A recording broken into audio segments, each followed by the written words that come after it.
Holy shit, do we have some football games to talk about today. But as always, before I go into my Week 15 preview, or Week 15 review, Week 16 preview, I want to talk about the Eagles game. Not much to really take out from this game. And like I said in my preview video going into this game against the Cardinals, it wasn't so much that I'd be upset if the Eagles lost this game, because frankly, Arizona's hands down the better team going into this game. That's why I said Arizona's going to win this game. I was not expecting this bad of a performance, though, from an Eagles team that had two sky-high victories, going into Foxborough, beating the Patriots, coming back home, beating Shady McCoy in that revenge game, and a very good Bills team, or at least what used to be a very good Bills team. I was like, 40 points you give up, you only score 17, and I was just like, after the game, I sat back and I really thought about things. I was like, this Eagles team was really lucky. Like, they were really lucky that Arizona only put up 40 points. If you look at the first play of the game, Carson Palmer goes for the jugular immediately with a long bomb touchdown pass right through the receiver's hands. Like, no sort of secondary interference or anything like that, just right through the receiver's hands. And I'm looking at that, I'm like, fuck, this ain't a good sign. In the first half, there was like 4 or 5 drop passes from the Arizona Cardinals. I found out later in the post-game show, the Eagles post-game show, that Arizona, I think it was like, they had 11 or 12 drop passes for the entire season, and in this game alone, they had 6. What that tells me is the Eagles got the Arizona Cardinals on an off day, and they still put up 40 and held us to 17.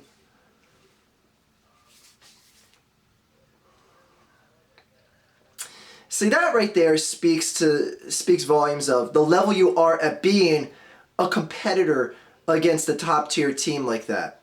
Like, you can pull out an any given Sunday type win against the Patriots when, you get a blocked punt, a pick six, like things like that, a muff punt. Like, when you get like a muff punt in the Bills game and you get a touchdown off of that, you can win games when you get just things that don't happen commonly in a game.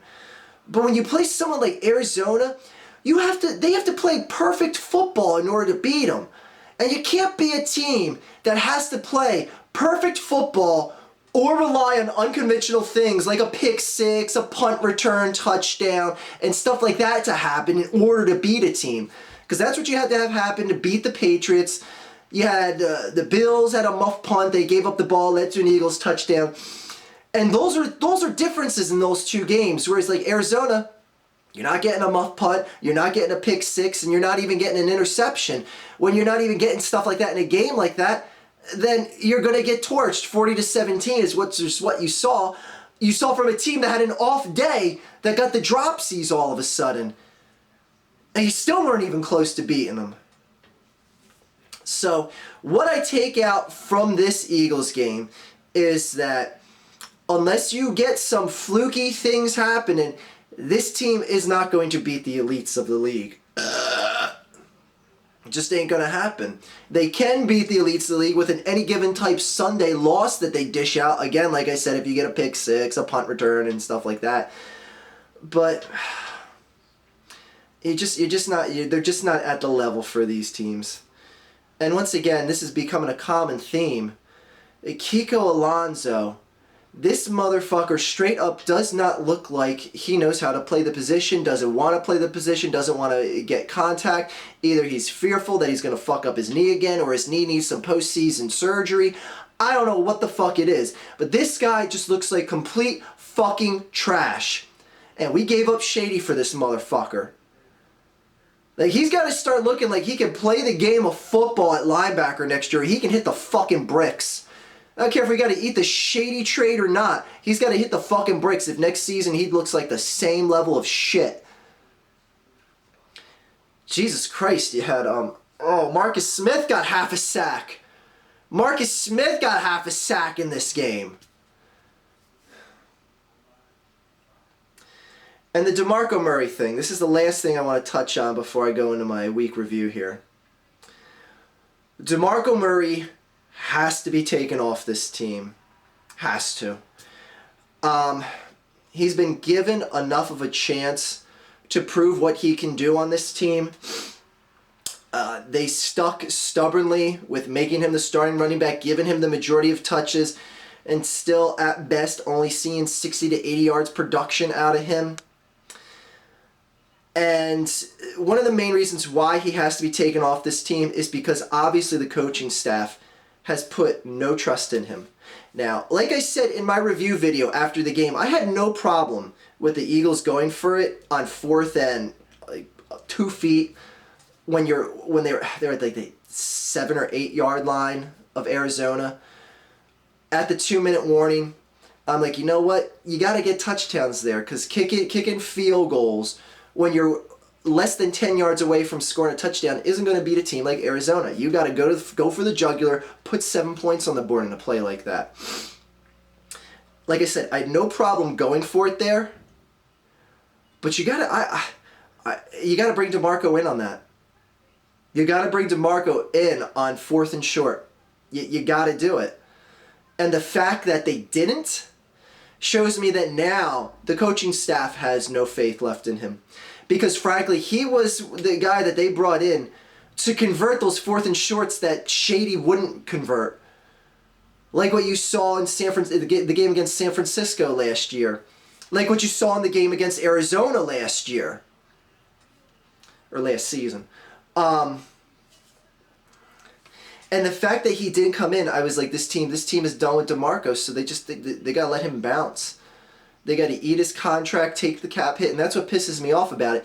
He was not only a waste of effort to bring in here, because I honestly thought he would at least do decent in this system. And I said, even, you could go back to the videos, even when I was like laughing at Cowboys fans going, ah ha ha, we took one from you. I never for once, not for one single second, thought he was going to be near the level of talent, the level of production that you saw in Dallas. Because frankly, that's a system that works better for him. And Tony Romo takes a lot of running back handoffs, not in shotgun, lines up right under center, and that's where a guy like DeMarco Murray thrives. And you're going to get a lot of runs out of the shotgun here. And frankly, that's one of the reasons why DeMarco Murray has no right to really be upset about his lack of production here, because he knew the system he was coming into. He knew the system wasn't necessarily going to give him peak stats.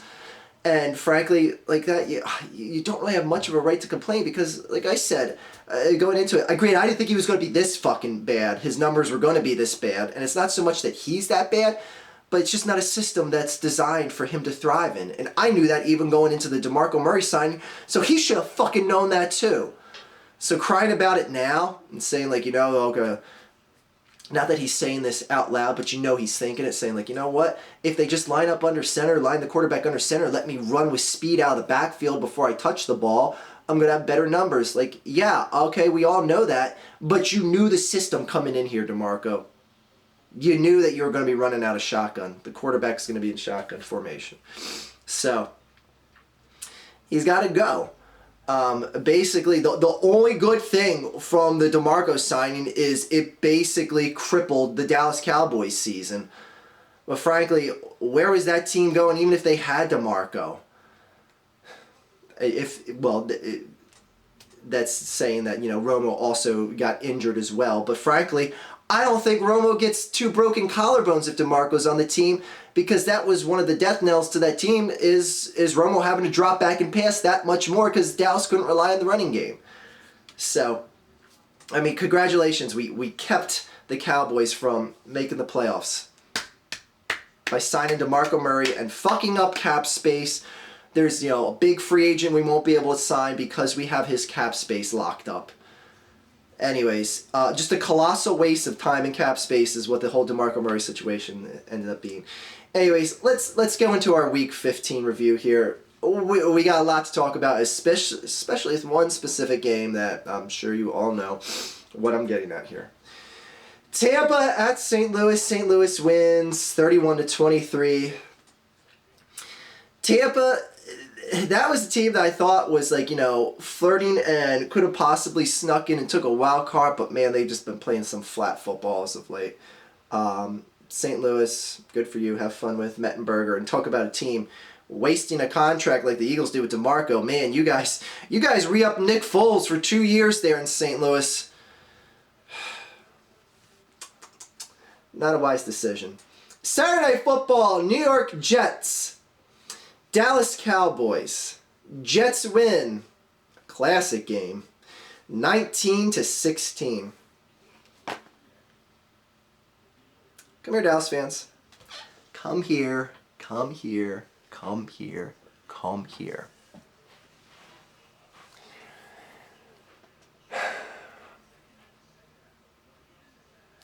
No Romo.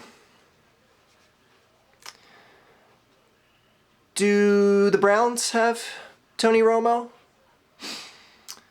Do the Ravens have a quarterback that's even Tony Romo? Actually, let me bring something up here real quick.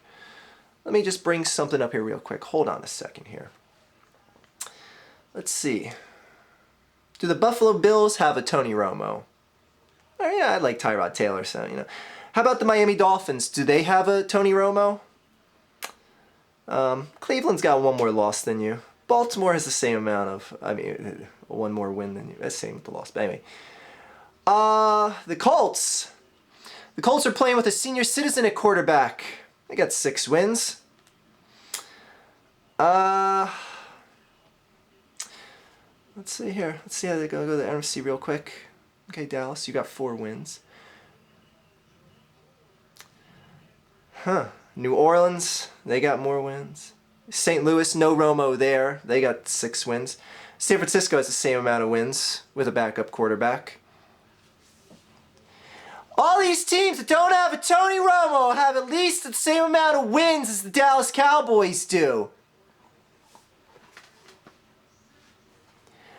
Good night, good riddance, shut your fucking mouths, wipe away your tears, and oh, by the way, Des Bryant is playing some shit fucking football too. Ho ho ho!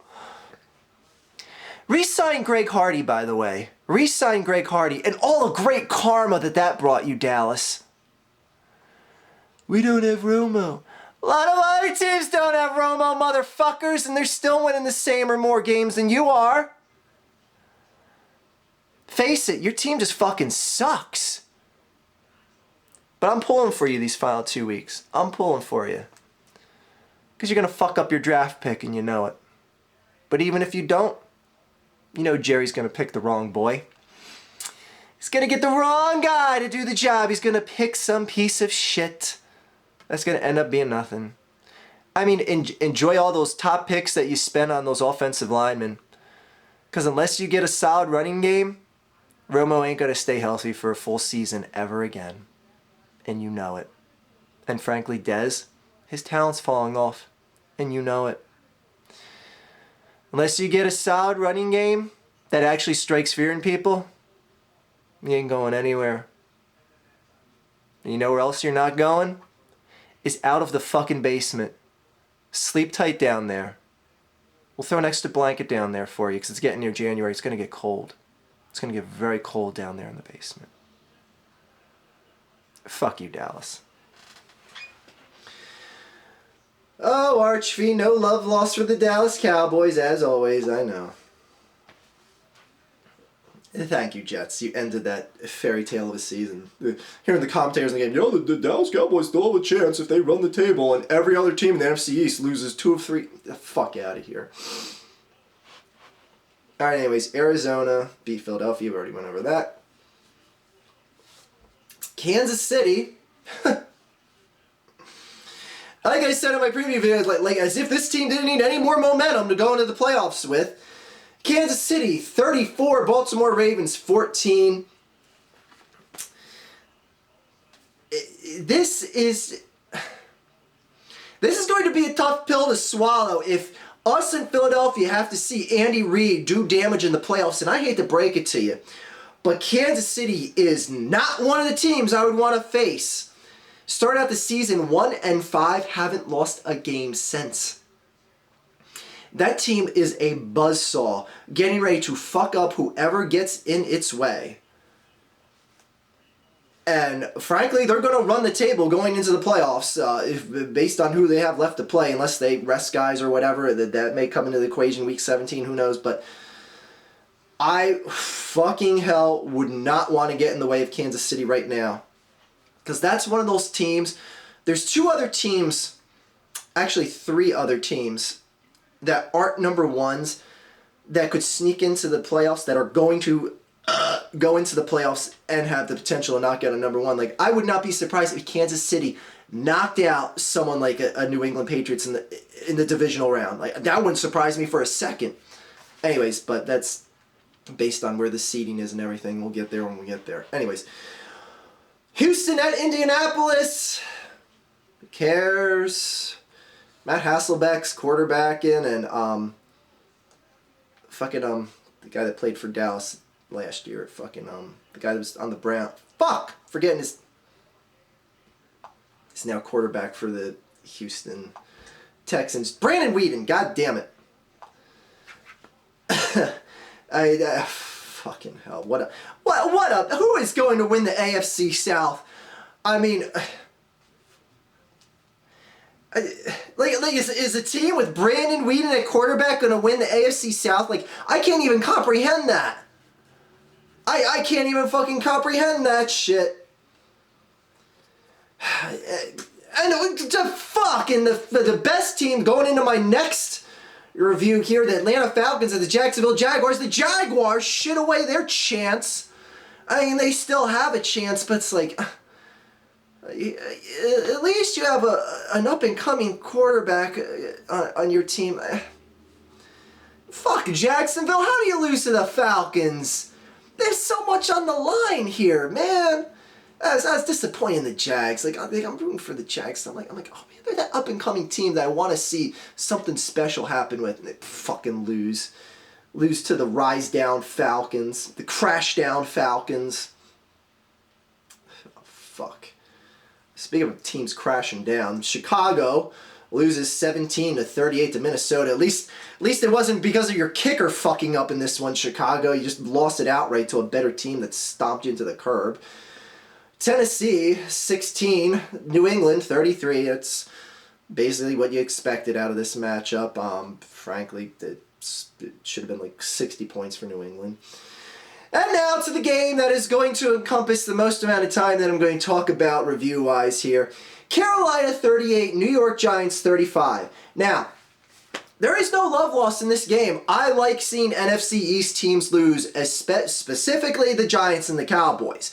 And frankly, the right team won this game. But as Carolina Panthers players and fans alike, you cannot be happy with how this game unfolded. Frankly, I look at this game, and I looked at the Panthers all season, once they started really getting going, once they started getting 5-6 wins in a row, I'm like, all right, this team is now flirting. And I don't care how weak their fucking schedule is, throw that shit out the fucking window. I said, this is a team that is flirting with dominance and superior level of play to get you a fucking Super Bowl in this league. What I saw on Sunday puts them a rung below Super Bowl competition level. And it really does. Like, my confidence for them riding through into the playoffs and going into the Super Bowl is shot. This team right now will get fucking massacred by the Arizona Cardinals in the playoffs or the Seahawks. I know you're going, oh, well, man, they beat the Seahawks already this year. Seahawks were still finding their way. If they face this Seahawks team that is playing football right now, they will get their dicks kicked in. And I know the name of the game is winning and all and finding a way to win. But man, championship level caliber teams don't blow a 28-point lead with a quarter and a half left to play. It just does not fucking happen. And that's my whole point, is championship teams win, and they win big against teams when they have their foot on their fucking throats.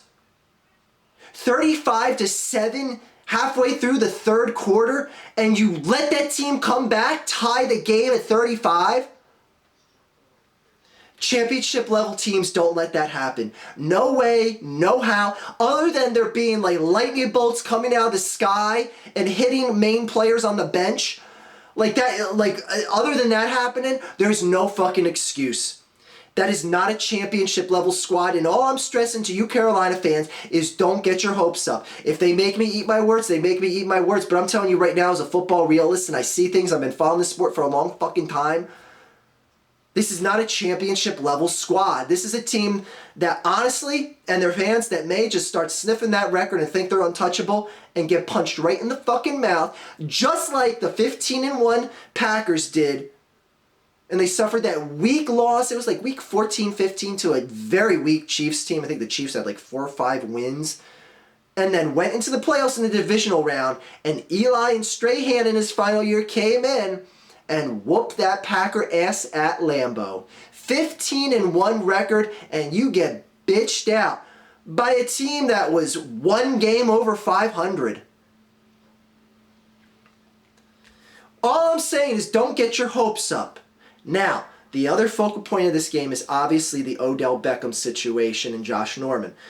At first, I was really digging it, the way they were mixing up.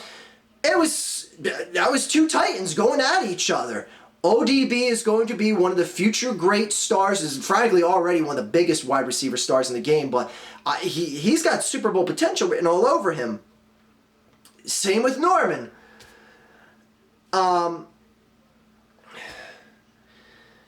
But he crossed the line of going way too far. I looked at the majority of what Norman was doing to get under ODB's skin, and you know what? It was working. ODB was shut down for 3 quarters. 3 quarters, he was irrelevant. He was irrelevant, and Norman's agitation was responsible for that. Now, granted, some of the stuff was cheap, but it didn't really cross the line until ODB started taking it way too far and crossing the line himself. When they're pie-facing at the line, Norman swats him away, ODB swings around and dropped his head and gave that blow to the side of Norman's jaw. Motherfucker, that's how you get a cheap shot later on down the year. Like, ODB is a marked man now, and that's the thing that I don't like about it. Like, Grant, he's a fucking New York Giant, fuck him and all, but you know what? I had nothing but respect for that guy's game. Because he talked the talk and walked the walk. I have nothing but respect for players like that. That is the first fucking time I said, this guy is a fucking punk. This guy is just a straight up fucking punk. And when he gets a cheap shot that cracks him from behind, or someone doesn't let up off the gas when they really don't have to hit him that hard to get him tackled, I ain't gonna feel bad for it. I really ain't gonna feel bad for it. Because you know what? He frankly has it coming, and karma is a bitch, motherfucker. Not that I believe in karma, but not that I condone him getting injured or something like that. But boy, if corners and safeties play him rough and put a little extra stink on their hits, he has it coming now. And frankly, you fucked over your team's chances of winning, of possibly taking the NFC East. I know I said the Giants don't have a chance. I fucked up. I meant to say the Cowboys in my review video after the game, after the Cardinals Eagles game. I said the Giants. I meant to say the Cowboys. I was thinking of something else of the Giants I was going to make a point after. But anyways, the Giants still have a chance to win the NFC East. Now ODB is suspended the game going into Minnesota this week. If they lose a close game right there, ODB could have been the difference. Probably would have been the difference. Anyways, it's just a shame that now I have to put him at punk status. Fucking punk. I'll be cheering to see him get his clock cleaned. Again, don't want to see him injured, but I want to see every single corner and safety put as much stink on their hits as possible on this motherfucker. Fuck him. Fuck him. Buffalo at Washington. Thanks for nothing, Buffalo, but you know what? Fuck that shit. I ain't rooting for other teams to do what my team's work should be. My team can win out, beat the Redskins, beat the Giants, take care of business, and then get their shit pushed in by Seattle in the first round. Buffalo loses to Washington 25-35. McCoy gets injured. Oh well. Tough season for him. And again, I'm not cheering his injury or anything like that, but Just such a salty bitch to go out on such a dud of a note at the end of his season.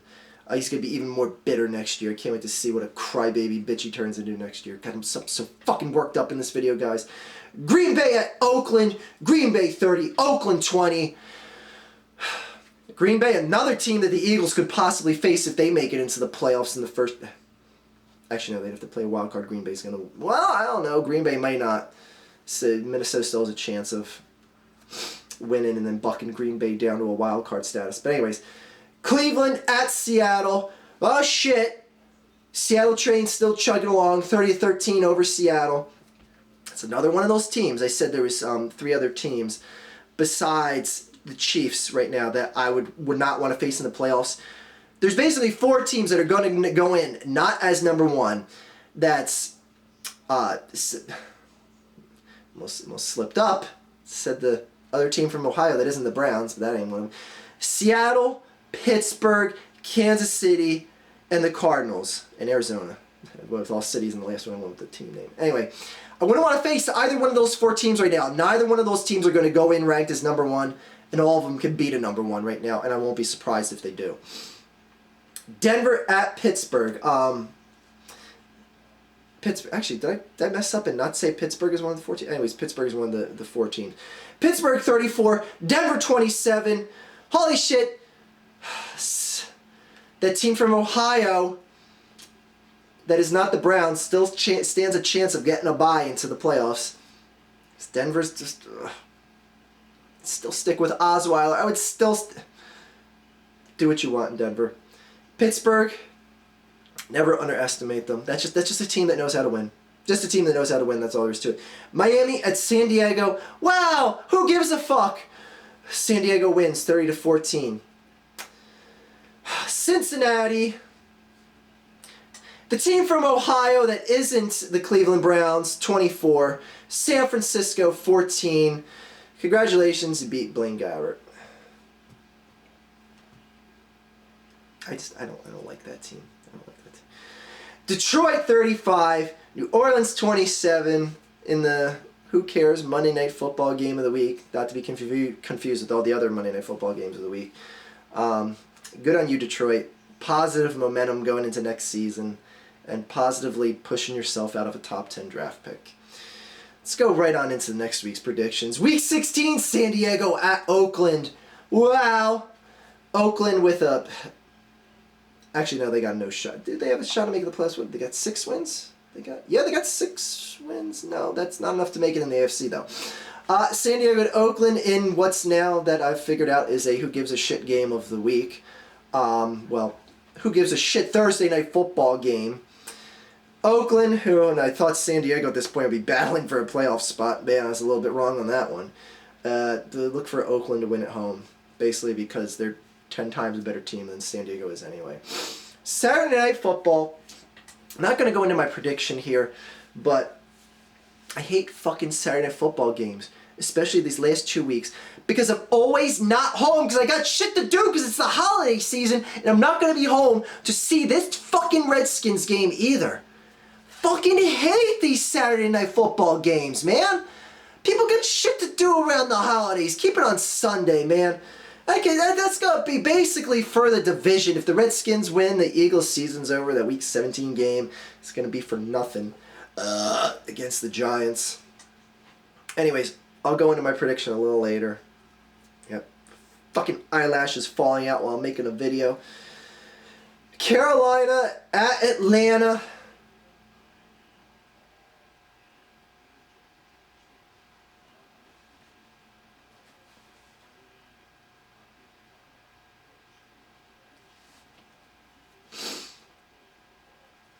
Dallas at Buffalo. Now this is going to be a shit game, but Carolina's going to win. Dallas at Buffalo. This is a game where I was like, I guess McCoy's not playing this game now, but I was like, this is going to be a fucking shit show. Neither team has anything on the line to play for.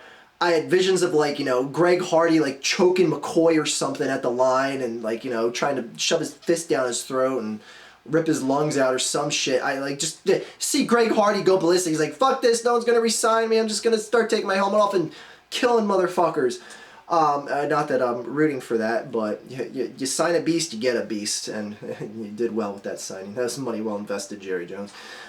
This is just going to be an absolute fucking shit show. I don't know if this is going to be a blowout or a low-scoring game, but I have a feeling this is going to be a game where like multiple people get ejected and just all sorts of crazy zany shit. And Rex Ryan is probably going to have another foot fetish video released before this game. Like this game has got bizarre written all over it. Look for Buffalo to win. San Francisco at Detroit. Detroit is favored by 8.5 points.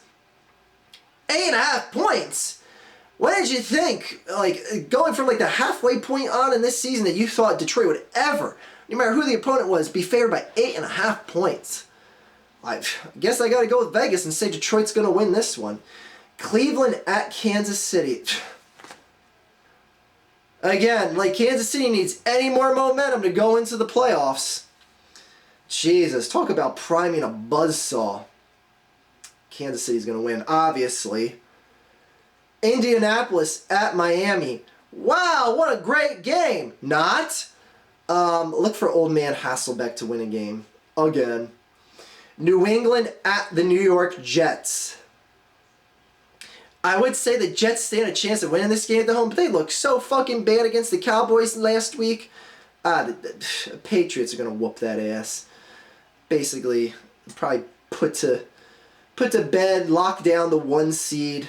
Based on whatever happens, we'll get to that in a second. Chicago at Tampa Bay in what is now a who gives a shit game of the week. Tampa will win and Chicago they'll fuck up a final field goal again. Why not? They tease their fans by saying like, oh look, we're playoff ready, and now all of a sudden Gold can't hit a field goal to save his life. Houston at Tennessee. Houston. You better win this game, and you should. Houston winning at Tennessee. Pittsburgh at Baltimore. Like Pittsburgh needs any more momentum going into the playoffs. Bloody hell. This game was originally supposed to be the 8:30 game at night. That got flexed out, and we'll get to what the 8:30 game ended up being in a second here. Look for Pittsburgh to just walk all over that Baltimore Ravens ass. Jacksonville at New Orleans. Can't have faith in you, Jacksonville. You just lost to the fucking Falcons. You lost to the fucking Falcons. I was on the Gus bus. I was like, come on, you're my AFC horse, Gus. Take him to the play. You lost to the fucking Falcons. Get off the bus, Gus. Get off the bus. Gus Bradley, it's like I'm like quietly rooting for Gus Bradley because that's the guy who I wanted to take over coaching here when Andy Reid was fired and we hired Chip Kelly instead. I don't know, kind of just to thumb my nose at the whole Chip Kelly signing, but you lost to the Falcons, dude. Green Bay at Arizona. Very, very interesting matchup, but this game got a little easier with Tyrann Mathieu getting hurt, and I hate seeing big injuries like this. He tore his ACL, and Tyrann is one of their stud cover guys, just an absolute beast, hard hitter, a guy that's 5'8" and hits like he's 6'10", 250 pounds. It's a little bit low overweight for a 6'10" guy, but anyway, 350 pounds, 6'10". I'm sorry. I just got the vision of a 6'10", 250 pound secondary guy in the league. Anyway, where was I? Oh yeah, Green Bay. Aaron Rodgers can definitely exploit Mathieu not being in the game. And again, it just sucks that Tyrann got injured in garbage time in the Eagles game late in the fourth quarter. Tear your ACL. And granted, this team is still a beast because frankly, as long as Carson Palmer stays healthy. And frankly, I don't know why no one's even throwing Carson Palmer into the MVP discussion this year. Because frankly, I think he's looked a lot more impressive than Cam Newton. Now, I know I said, forget what the Panthers' schedule looks like, you throw it out the window. But when it comes to stuff like MVP deciding, you have to take into account strength of schedule. Because Carson Palmer has to go up against Seattle twice a year. Carolina hasn't even gone up of anything that's a sniff as good as Seattle this far this year. So 33 touchdowns is 33 touchdowns. That's insane. That's insane. Very few drop. Anyways, I got Arizona winning this game, but it depends if Aaron Rodgers can really exploit Tyron not being in this game. It could be a whole different ball of wax. I will not be stunned if Green Bay wins this game. St. Louis at Seattle. As if Seattle doesn't need all these teams that look like they were going to be dog shit the first half of the season are getting cakewalk schedules going into the playoffs. Like I'm talking about these teams like the Chiefs and Seattle here. Very, very winnable game. I know St. Louis beat the Cardinals early on in the year. That was an any given Sunday type loss. And anyway, look for Seattle to win this game. New York Giants at Minnesota in an ODB-less game that got now bumped to 8:30. Oh man, if this whole suspension of ODB gets overturned, he's filing an appeal of it right now. One of the main decisions will be, and you can't kid yourself into thinking it, is the fact that this is going to be on primetime football. And people are going to be tuning in this week to see ODB playing primetime football. Because this is the Giants' season on the line. Lose this game, you're done. I know they technically can still be alive if Washington loses to Philadelphia and then Dallas beats Washington the final week. Good luck hoping on that one, Giants fans. But man, I have a gut feeling that ODB, and I don't think that suspension deserves to be overturned. But if it does, one of the primary reasons will be because this game is a primetime football game right now. And that's ratings. ODB is ratings right now. And let's be realistic. Does the NFL really care about player safety, or do they care about this? Oh, we care. We want to get rid of the headshots. We want to get primetime football. All right. It was bad ODB, but we'll let you go back to play and give me a break. It's a complete fucking joke if that suspension gets overturned. ODB or not, I see Minnesota winning this game. The team that is from Ohio that isn't the Browns versus the Denver Broncos. I just think Denver's too good a fucking defense. And since the team that's from Ohio that isn't the Browns has a very good defense as well, but that Denver defense is too good to lose to a backup quarterback. Just too fucking good, especially at home. So look for Denver to win that game. All right, that wraps up our Week 15 review, our Week 16 preview. Some good football matchups to come. I still have no clue who's going to win the AFC South, and if a team with a backup quarterback is going to go into the playoffs. And as always, the Dallas Cowboys are... Everyone, shh, be quiet. The Dallas Cowboys are sound asleep in the basement, catching some Z's. Don't even worry about showing up for practice, because practice ain't going to make you any better or worse at this point. Just stay asleep down in the basement where you belong. Anyways, see you guys later on this week with the Eagles preview of the game against the Redskins on Saturday Night fucking shit-ass fucking football. And fuck the Dallas Cowboys. Have a good day, everyone. And Merry Early Christmas to everyone out there, in case I forget to say it later. And if saying Merry Christmas to you offends you, Merry Christmas again. Take care, guys.